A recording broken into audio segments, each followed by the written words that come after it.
Sir, Bhavnagar Ghogha road police station વિસ્તારમાં દુષ્કર્મની ઘટનાની ફરિયાદ નોંધાવવામાં આવી છે. આ સમગ્ર જે ઘટના છે કેવી રીતના બની છે, પોલીસ તપાસમાં હાલ શું કરવામાં આવી રહી છે? ઘોઘા રોડ પોલીસ સ્ટેશનમાં એક દુષ્કર્મની ફરિયાદ દાખલ કરવામાં આવેલી છે, જેમાં આ કામને જે ફરિયાદી બહેન છે તે પોતાના આનંદનગર વિસ્તારથી ચિત્રા જવા માટે જે ઓટો રિક્ષાનો ઉપયોગ કરતા હતા, દરમિયાન આ ઓટો રિક્ષાવાળા સાથે તેને ફોનની આપ-લે કરી અને ઓટો રિક્ષાવાળાએ આ બેનની સાથે મિત્રતા કેળવી.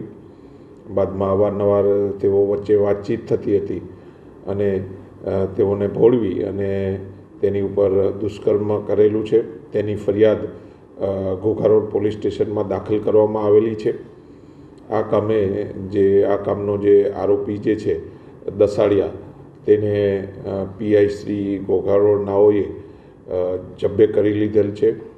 આ કામે પીએસઆઈ શ્રી અગ્રાવત નાઓ તપાસ ચલાવી રહ્યા છે અને પીએસઆઈને અટક કરી અને નામદાર કોર્ટમાં રજૂ કરવામાં આવનાર છે.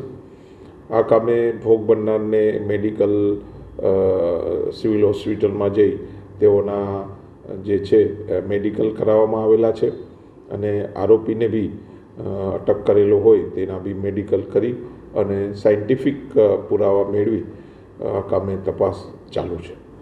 સર, આ જે આરોપી છે તે રિક્ષા ડ્રાઈવર હોય અને અન્ય કોઈ યુવતી કે કોઈ મહિલા સાથે આવા રીતના દુષ્કર્મ હાજર હોય તે દિશામાં તપાસ માટે રિમાન્ડની માંગણી થશે કે નહીં? હા, બિલકુલ. આ કામે જે પીએસઆઈ શ્રી અગ્રાવતનાઓ તપાસ કરી રહ્યા છે તે જે આરોપી જે છે દસાડિયા, તેનો જે ઇતિહાસ જે ગુનાહિત છે કે કેમ, અને તેને જે છે રિક્ષા ડ્રાઈવર તરીકે જ્યારે પણ આ રિક્ષા લઈને જયો છે એવી કોઈ યુવતી સાથે મિત્રતા કેળવી અને આવું કોઈ કૃત્ય કરેલું છે કે નહીં તે દિશામાં બી પોલીસ તપાસ કરી રહેલી છે.